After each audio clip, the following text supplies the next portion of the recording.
রবিবার সকালে নির্বাচনী প্রচারে বেরিয়ে ফের বাধার মুখে পড়লেন কংগ্রেস প্রার্থী অধীর রঞ্জন চৌধুরী। শনিবারও ঠিক একই রকম ঘটনা দেখা যায়, যেখানে বাধার মুখে পড়েছিলেন বহরমপুরের প্রার্থী অধীর রঞ্জন চৌধুরী। কেন্দ্রীয় বাহিনী মোতায়েন করা হয়, কিন্তু রবিবার সকালেও কেন্দ্রীয় বাহিনী সঙ্গে নিয়ে যখন তিনি প্রচারে বেরোন, সেখানেও যেন তাকে বাধার মুখে পড়তে হয়। বহরমপুর খারগার ৩ নম্বর ওয়ার্ডের ঘটনা, যেখানে দয়াময়ী কালীবাড়ি এলাকায় তৃণমূল কার্যালয়ের সামনে তিনি পৌঁছতেই তৃণমূল কর্মী সমর্থকরা তাকে দেখে গো ব্যাক স্লোগান তোলেন এবং শনিবারে অধীরের প্রচারে যে গন্ডগোলের ছবি দেখা দিয়েছিল তারই যেন বলা যেতে পারে পুনরাবৃত্তি রবিবারেও দেখা গেল। কেন্দ্রীয় বাহিনী মোতায়েন করা সত্ত্বেও এরকম অপ্রীতিকর ঘটনায় কিন্তু রীতিমতো প্রশ্ন তুলতে শুরু করেছে নিরাপত্তা নিয়ে।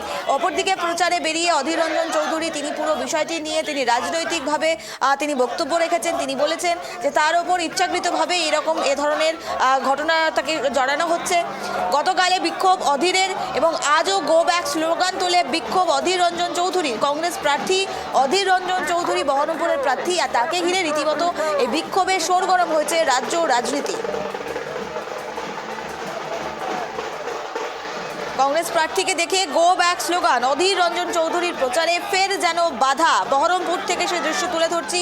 গতকাল বিক্ষোভের মুখে অধীর রঞ্জন চৌধুরী এবং আজ তিনি এলাকায় পৌঁছতেই গো ব্যাক স্লোগান। যদিও তার সমর্থনে প্রচুর কর্মী সমর্থকরা ভিড় করে, তার সমর্থনে প্রচারে তারা সামিল হন। গোটা এলাকা প্রতিটি গলি গলি গিয়ে প্রচার করা হয়। এরই মাঝে যখন বাধার সৃষ্টি, রাজনৈতিকভাবে প্রশ্ন উঠতে শুরু করেছে। আরো বিস্তারিত জানবো, টেলিফোন লাইনে রয়েছে প্রতিনিধি পলাশ। জানতে চাইবো, অধীর রঞ্জন চৌধুরী গতকাল যে দৃশ্য বিক্ষোভের মুখে তিনি পড়লেন, আজও বলা যেতে পারে পুনরাবৃত্তি, তাকে দেখে গো ব্যাক স্লোগান। এই মুহূর্তে কি পরিস্থিতি এবং ঠিক সকালে কি পরিস্থিতির সৃষ্টি হয়েছিল? দেখো, বহরমপুরে অধীর রঞ্জন চৌধুরীর প্রচারকে নতুন করে উত্তেজনা ছড়ালো সকালবেলাতে। আবার অধীর রঞ্জন চৌধুরী অন্যান্য দিনের মতো কিন্তু আজকে সকালবেলাতেই কিন্তু বহরমপুর যে খাগড়া ৩ নম্বর ওয়ার্ডে তিনি কিন্তু প্রচারে বেরোন কর্মী সমর্থকদের নিয়ে। আর এরপরে কিন্তু তৃণমূলের যে কার্যালয় ভবন, সেই ভবনের সামনে এসে উপস্থিত হয়। আর এরপরে কিন্তু সেই তৃণমূল কার্যালয় ভবনের সামনে কিন্তু বেশ কিছু তৃণমূল কর্মী সমর্থকরা উপস্থিত ছিলেন এবং অধীর চৌধুরীর যে প্রচার, সেই প্রচারকে লক্ষ্য করে কিন্তু গো ব্যাক স্লোগান কিন্তু দিতে থাকে। যদিও এই গতকালকে অধীর রঞ্জন চৌধুরীর যে ঘটনা ঘটেছিল, অধীর রঞ্জন চৌধুরীর সঙ্গে যে প্রচারে ঘিরে তার কর্মীদেরকে মারধর করা হয়েছিল, তৃণমূল কর্মীদের বিরুদ্ধে অভিযোগ উঠেছিল। এরপরে কিন্তু নির্বাচন কমিশন এই অধীর রঞ্জন চৌধুরী প্রচার ঘিরে কিন্তু কেন্দ্রীয় বাহিনী মোতায়েন করে এবং পাশাপাশি উচ্চপদস্থ প্রশাসনিক আধিকারিকদের কিন্তু মোতায়েন করে এই প্রচার ঘিরে। তারপরেও কিন্তু অধীর রঞ্জন চৌধুরীর যে এই প্রচার, সেই প্রচারে কিন্তু নতুন করে আবর্জনা ছড়ায়। তৃণমূলের যে কার্যালয়, সেই কার্যালয়ে আসার পরেই সামনে আসতেই কিন্তু অধীর রঞ্জন চৌধুরীর কর্মী সমর্থকদেরকে লক্ষ্য করে গো ব্যাক স্লোগান দিতে থাকে কিন্তু তৃণমূলের কর্মী সমর্থকরা। বেশ, তোমার থেকে জানতে চাইবো এই মুহূর্তে ঠিক কি পরিস্থিতি? আগামীকাল যদি তিনি আবারও প্রচারে বের হন, একই রকম পরিস্থিতি কি দেখা যেতে পারে? কি সম্ভাবনা করা যাচ্ছে পলাশ?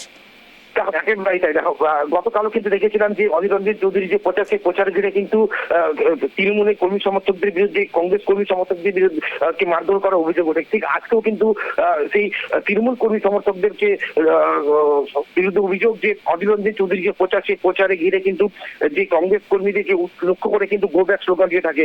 আগামীকালও কিন্তু বিভিন্ন জায়গায় কিন্তু অধীর রঞ্জন চৌধুরীর প্রচার রয়েছে। এই অধীর রঞ্জন প্রচার ঘিরে কিন্তু ইতিমধ্যে কিন্তু নির্বাচন কমিশনের নির্দেশে কিন্তু কেন্দ্রীয় বাহিনী মোতায়েন করা হয়েছে অধীর রঞ্জন প্রচারে এবং পাশাপাশি উচ্চপদস্থ আধিকারিকদের মোতায়েন করা হয়েছে। অধীর রঞ্জন চৌধুরী প্রাথমিকভাবে জানিয়েছেন যে তৃণমূল ভয় পেয়েছে এবং সেই ভয়ে ভীতি সন্তুষ্ট হওয়ার পরে কিন্তু কর্মীদেরকে কিন্তু মনোবল ভাঙার জন্য কিন্তু এই ধরনের স্লোগান বা এই ধরনের কিন্তু মারধরের কিন্তু ঘটনা ঘটাচ্ছে। আরেকটি বিষয় জানতে চাইবো, এই পুরো ঘটনায় কোনো রকম প্রশাসনিক স্তরে কি কোনো রকম পদক্ষেপ নেওয়া হয়েছে? ইতিমধ্যে কিন্তু অধীর রঞ্জন চৌধুরী কিন্তু সাংবাদিকদের মুখোমুখি হয়েছেন। তিনি কিন্তু পুরো বিষয়টা নির্বাচন কমিশনের নজরে নিয়ে আসবেন, এমনটা তিনি জানিয়েছেন। বেশ, ধন্যবাদ পলাশ আমাদের সঙ্গে থাকার জন্য। যে গুরুত্বপূর্ণ খবরের দিকে নজর রাখছি, গতকাল তৃণমূলের বিক্ষোভের মুখে পড়তে হয় অধীর রঞ্জন চৌধুরীকে এবং আজও ঠিক একই রকম ঘটনা, যেখানে গো ব্যাক স্লোগান। কংগ্রেস প্রার্থী অধীর রঞ্জন চৌধুরীকে দেখে এবার গো ব্যাক স্লোগান তুললেন তৃণমূল কর্মী সমর্থকরা।